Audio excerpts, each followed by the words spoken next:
Sénégal Trimedia, Comenco, Domeden. Je pense que c'est une excellente journée dans la mesure où on a eu à faire beaucoup de plaidoyer pour que cette journée-là puisse avoir lieu. Je pense que nous avons tenu beaucoup de rencontres avec le PUMA récemment, les élus nationaux surtout, pour les amener évidemment à faire ce geste-là. Et ce geste est devenu aujourd'hui une réalité dans le département. Mais c'est également un geste qui nous permet de poser d'autres jalons de plaidoyer. Parce qu'en réalité, le département manque de beaucoup de choses. Et dans le cadre du domaine de compétences du piment, il y a la possibilité de renforcer encore les pistes de production dans le département. Et nous voulons leur soumettre également la piste qui part de Dinguiraï à Badion, qui est un tronçon important vraiment pour le département de Médina Yoro Foulah. Nous voulons lancer le plaidoyer à leur niveau pour que ce tronçon-là également puisse être pris en charge. Il y a d'autres pistes aussi. Vous prenez Touba Fouladou, passant par Fas Toben, Kéliman, jusqu'à Bayungu, en passant par Touba Tcheken dans le Bourouko. C'est également une piste qu'on va leur soumettre, Inch'Allah, qui fera partie également de notre cahier de plaidoyer. Mais dans le cadre également de la sécurité des populations et de leurs biens, il y a le poste de santé, le poste frontalier, poste de police frontalier de Dobonkunda, qui est en ruine, que nous voudrons également qu'ils prennent en charge. Il y a le poste de police également de Amdalaï, Mamadou Diallo, qui n'est pas encore construit, qu'ils doivent également prendre en charge. Mais il y a également les infrastructures sanitaires que nous voulons leur soumettre parce que le PUMA, en fait, traite des questions de souveraineté nationale. Donc, il y a le long de la frontière des hôpitaux qui continuent à accueillir encore les populations du département de Médina Yoro Foulah. Nous voulons vraiment mettre fin à ça, avoir vraiment un centre de santé digne de son nom ici à Médina Yoro Foulah ou bien le long de la frontière. Ça aussi, c'est un élément de plaidoyer que nous avons rajouté au panier qu'on a soumis effectivement au PIM. Le DAC de Fafacourou, je pense que récemment, nous avons reçu le directeur du DAC qui a même effectué une visite sur site avec le préfet du département, avec l'ensemble des élus territoriaux, mais également les élus nationaux.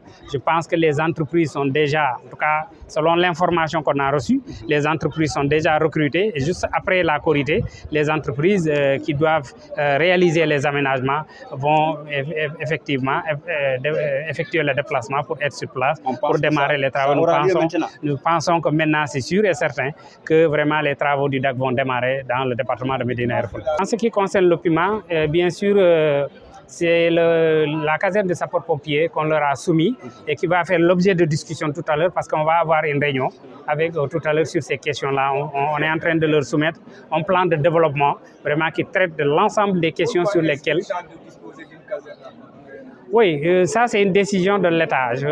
C'est des programmations de l'État qui prennent parfois du temps. C'est pourquoi nous, on utilise vraiment ces cadres d'échange, ces cadres de dialogue avec les directeurs nationaux et les techniciens nationaux pour poser le débat, pour poser le plaidoyer. Et aujourd'hui, devant la population, je pense que le préfet, honorable député, moi-même à CCT, nous avons encore réitéré l'État pour la construction de cette caserne de sapeurs-pompiers, qui est en fait une nécessité pour le département, compte tenu des risques vraiment d'incendie qui existent dans le département. Je pense qu'à ce niveau aussi, le plaidoyer continue.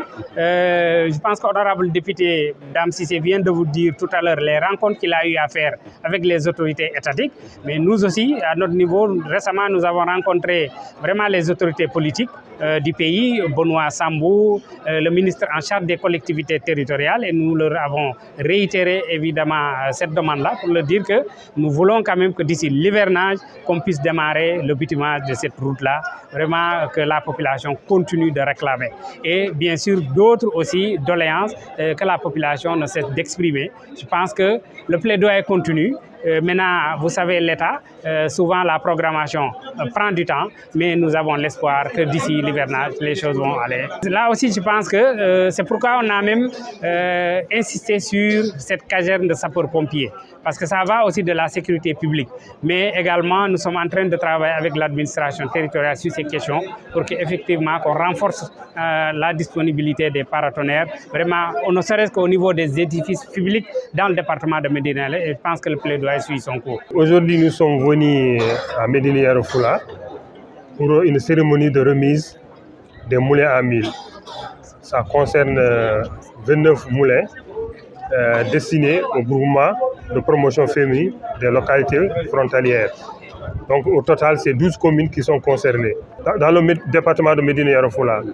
Donc cela aussi répond à notre programme que nous avons mis en place depuis le démarrage des activités du PUMA en 2017. Le programme consiste à vraiment doter toutes les localités frontalières d'équipements d'allègement de travaux des femmes.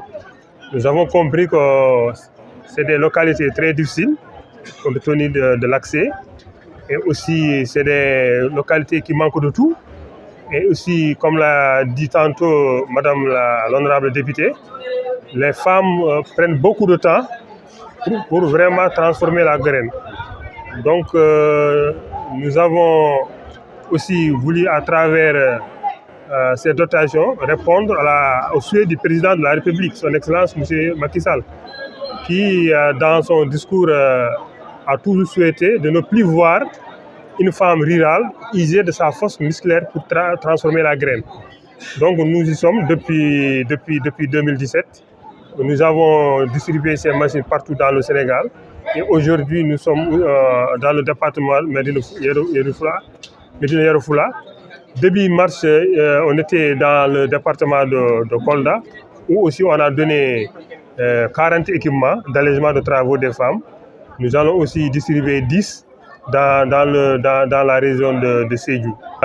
C'est des machines aussi de marque européenne qui ont une capacité de transformation de 300 kg par heure. Donc pour vous dire, c'est des machines très puissantes, c'est des machines aussi à diesel. Puisque nous avons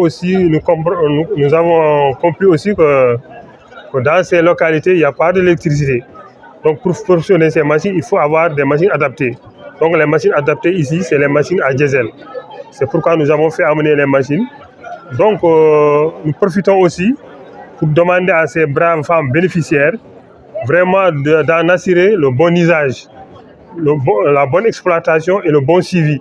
Puisque comme je l'ai dit tantôt, c'est des machines qui peuvent durer 5 à 10 ans et aussi avec les revenus qu'ils vont gagner. Si vraiment c'est très bien géré, à la fin de l'amortissement de ces équipements, ils pourront les renouveler. Et autre chose aussi qui est importante toujours dans la bonne gouvernance, c'est la mise en place de ce qu'on appelle les comités de gestion, qui seront vraiment encadrés par le préfet avec tous les services techniques dédiés à ce genre de service.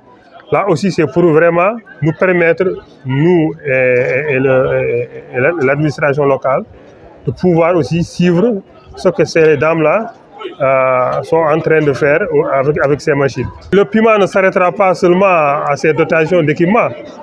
Donc nous avons dans le cadre aussi du PUMA ce qu'on appelle la promotion économique des jeunes et appui à l'autonomisation des femmes. Là, nous appuyons les femmes à être autonomes à travers des formations.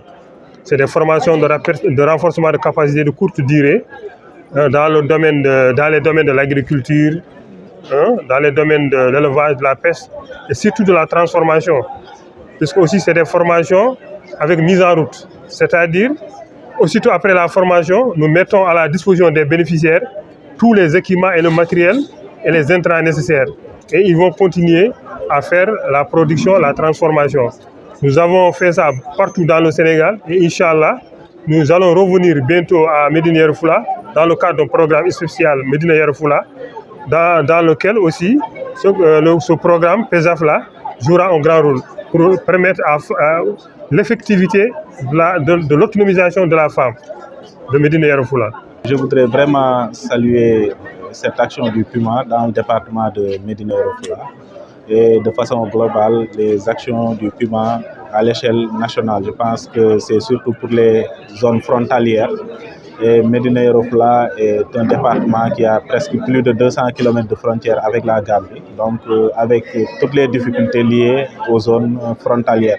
Donc je pense que ces actions qui viennent s'ajouter à d'autres qui ont été faites par le passé va contribuer de façon significative à l'allègement des travaux des femmes et même sur le plan économique, va permettre au groupement davantage de mieux fonctionner par rapport à leur gestion. Médina Yoro Foulah est un jeune département créé en 2008. Avant, c'était un arrondissement. C'est ce qui explique sans doute la faible pénétration de l'administration et qui a créé ces disparités. Mais je pense que depuis quelques années, il y a eu des efforts de rééquilibrage et vraiment nous demandons au PUMA davantage de nous appuyer pour régler certains problèmes infrastructurels. Parce que, comme je l'ai dit, aujourd'hui, l'une des plus grandes préoccupations, c'est la caserne des sapeurs-pompiers. Je pense qu'ils l'ont fait à Goudomp et vraiment nous insistons pour que cette action soit réalisée dans le département de Médina Yoro Foulah.